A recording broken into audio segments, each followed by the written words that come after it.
America में एक record टूटा है, लेकिन ये खुशखबरी नहीं है। अमेरिका में इस वक्त एक ऐसा संकट चल रहा है जिसने पूरे देश को हिलाकर रख दिया। अमेरिकी सरकार के शटडाउन को 38 दिन हो चुके हैं और इसके साथ ही ये अमेरिकी इतिहास का सबसे लंबा गवर्नमेंट शटडाउन बन गया।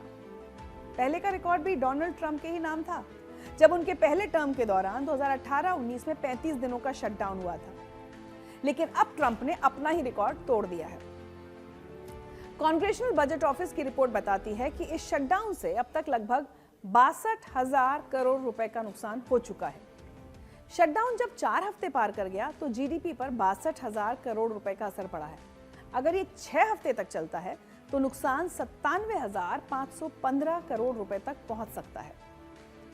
सबसे बड़ी बात यह है कि फेडरल कर्मचारियों ने जो काम नहीं किया, उस खोई हुई प्रोडक्टिविटी को कभी वापस नहीं लाया जा सकता।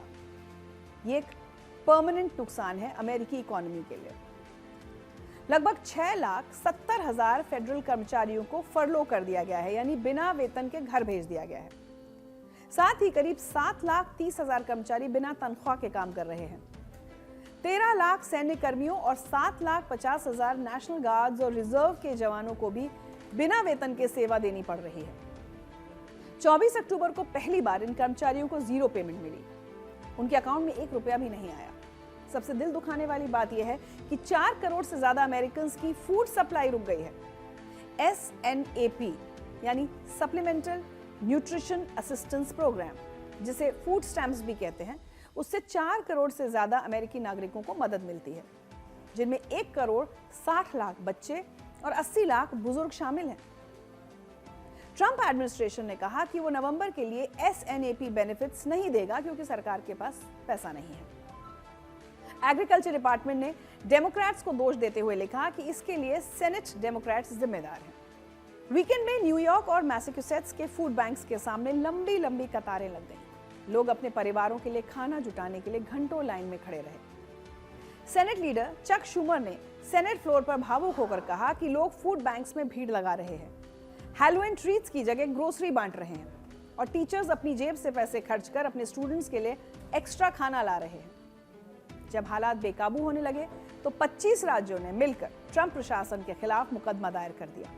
28 अक्टूबर को कैलिफोर्निया, न्यूयॉर्क, पेंसिल्वेनिया समेत 25 राज्यों और डिस्ट्रिक्ट ऑफ कोलंबिया ने मैसाचुसेट्स के फेडरल कोर्ट में याचिका दायर की। राज्यों ने कहा कि एग्रीकल्चर डिपार्टमेंट के पास लगभग 44,325 करोड़ रुपए का कंटिजेंसी फंड मौजूद है, जिसका इस्तेमाल स्नैप बेनिफिट्स के लिए किया जा सकता है। फेडरल जज ने 6 नवंबर को ट्रंप प्रशासन को आदेश दिया कि वो जल्द से जल्द पूरी स्नैप पेमेंट करें और कहा कि ट्रंप राजनीतिक कारणों से फेडरल फूड एड रोक रहे हैं। इस शटडाउन का असर हवाई सेवाओं पर भी पड़ा है। 16,700 से ज्यादा फ्लाइट्स में देरी हुई है और 2,282 फ्लाइट्स कैंसिल हो गई। यह आंकड़ा सिर्फ 3 दिन का है, 31 अक्टूबर से 2 नवंबर तक। फेडरल एविएशन एडमिनिस्ट्रेशन यानी FAA ने बताया कि देश भर में करीब 13,000 एयर ट्रैफिक कंट्रोलर्स बिना तनख्वाह के काम कर रहे हैं। इसलिए हजारों कंट्रोलर्स अपनी बुनियादी जरूरतें पूरी करने के लिए संघर्ष कर रहे हैं। स्थिति इतनी खराब है कि कई कंट्रोलर्स अपनी नियमित शिफ्ट खत्म करने के बाद दूसरी नौकरी करने को मजबूर हैं। वो गुजारा करने के लिए टैक्सी चला रहे हैं, फूड डिलीवरी कर रहे हैं, रेस्टोरेंट में काम कर रहे हैं। एयर ट्रैफिक कंट्रोलर्स 45,000 से ज्यादा फ्लाइट ऑपरेशंस को हर दिन संभाल रहे हैं, लेकिन एक्सट्रीम स्ट्रेस और थकान के कारण अब वो ड्यूटी पर नहीं आ पा रहे। न्यूयॉर्क एरिया में एयर ट्रैफिक कंट्रोलर्स की गैर मौजूदगी की दर 80% तक पहुंच गई है। Chicago O'Hare, Dallas, Fort Worth, Denver और नेवार्क जैसे बड़े एयरपोर्ट्स पर भारी दिक्कतें आ रही हैं। ट्रांसपोर्टेशन सेक्रेटरी शॉन डफी ने चेतावनी दी कि अगर एक और हफ्ते तक यही स्थिति रही तो अमेरिकी एयर स्पेस के कुछ हिस्सों को बंद करना पड़ सकता है, जो सामूहिक अराजकता पैदा कर सकता है। इस पूरे संकट की जड़ है हेल्थ इंश्योरेंस टैक्स क्रेडिट का मुद्दा। अफोर्डेबल केयर एक्ट यानी ओबामा केयर के तहत मिलने वाले टैक्स क्रेडिट्स 2025 के अंत में खत्म होने वाले हैं। ये tax credits American rescue plan act और इन्फ्लेशन रिडक्शन एक्ट के तहत 2021 से 2025 तक के लिए बढ़ाए गए थे।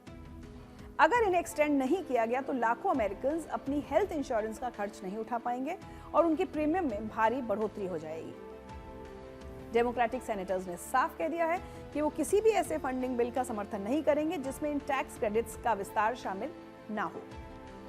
अमेरिकी संसद में इस समय फिलिबस्टर की कंडीशन बनी हुई है। इसके जरिए सांसद किसी बिल पर बहस को जानबूझकर लंबा खींच सकते हैं ताकि उस पर वोटिंग देर से हो या बिल्कुल ना हो पाए। अमेरिकी सेनेट में किसी भी प्रस्ताव पर बहस खत्म करने और वोटिंग कराने के लिए क्लोजर नाम की प्रक्रिया होती है। इसके लिए कम से कम 100 में से 60 सेनेटर्स का समर्थन जरूरी होता है। इसी वजह से ट्रंप का फंडिंग बिल अटका हुआ है। विपक्ष इस नियम का इस्तेमाल सिर्फ कानून के पास होने से रोकने के लिए करता है, भले ही मुद्दा कितना भी जरूरी क्यों ना हो। फिलिबस्टर का मकसद है अल्पसंख्यक दल को भी कानून निर्माण में अपनी बात रखने का अधिकार मिले। कोई भी पार्टी सिर्फ अपनी संख्या के दम पर तानाशाही ना करे। हालांकि इसमें नुकसान यह है कि इसका इस्तेमाल राजनीतिक हथियार के तौर पर किया जाता है। 4 साल पहले जब बाइडेन की डेमोक्रेटिक पार्टी सत्ता में थी तब वो भी इसे खत्म करना चाहते थे, लेकिन ट्रंप की रिपब्लिकन पार्टी ने इसका विरोध किया था।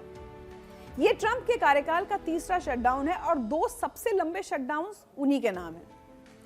पहला शटडाउन 2018-19 में 35 दिनों तक चला था, जो मेक्सिको बॉर्डर पर दीवार बनाने के लिए लगभग 50,530 करोड़ रुपए की मांग को लेकर हुआ था। डेमोक्रेट्स ने कहा था कि दीवार महंगी और बेअसर होगी, इसलिए उन्होंने फंडिंग से इनकार कर दिया। वो शटडाउन 22 दिसंबर 2018 को शुरू हुआ और 25 जनवरी 2019 को खत्म हुआ। मौजूदा शटडाउन 1 अक्टूबर 2025 को शुरू हुआ, जब संसद एक स्टॉप गैप फंडिंग मेजर पास करने में फेल हो गई। अमेरिकी सिस्टम में संसद को बजट प्लान अप्रूव कराना होता है, जिसे प्रेसिडेंट साइन करके कानून बनाता है। अगर पुराने बजट की समय सीमा खत्म होने से पहले नया अग्रीमेंट नहीं होता तो गवर्नमेंट शटडाउन हो जाता है।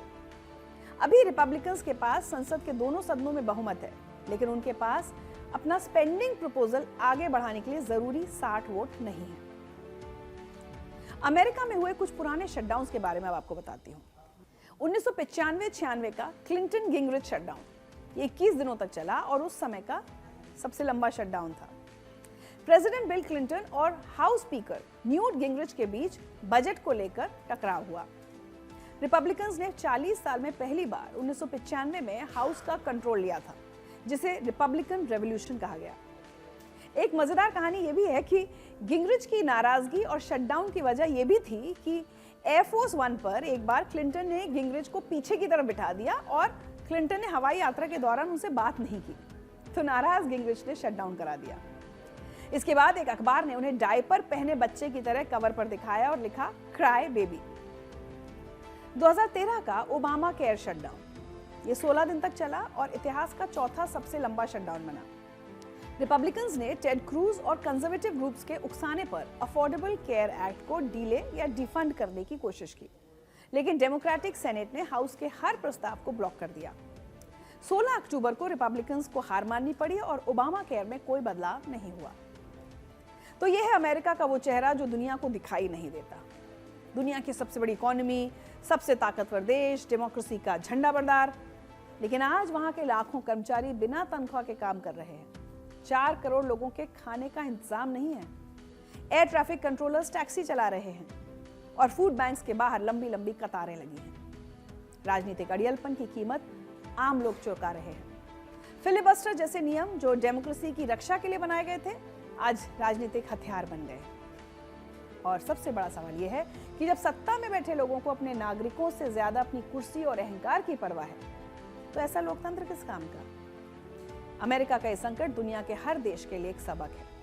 सरकारी मशीनरी कितनी भी मजबूत हो, अगर राजनीतिक इच्छा शक्ति नहीं है तो सब कुछ ठप हो सकता है। और जब सरकार ठप होती है तो सबसे पहले आम आदमी पिसता है।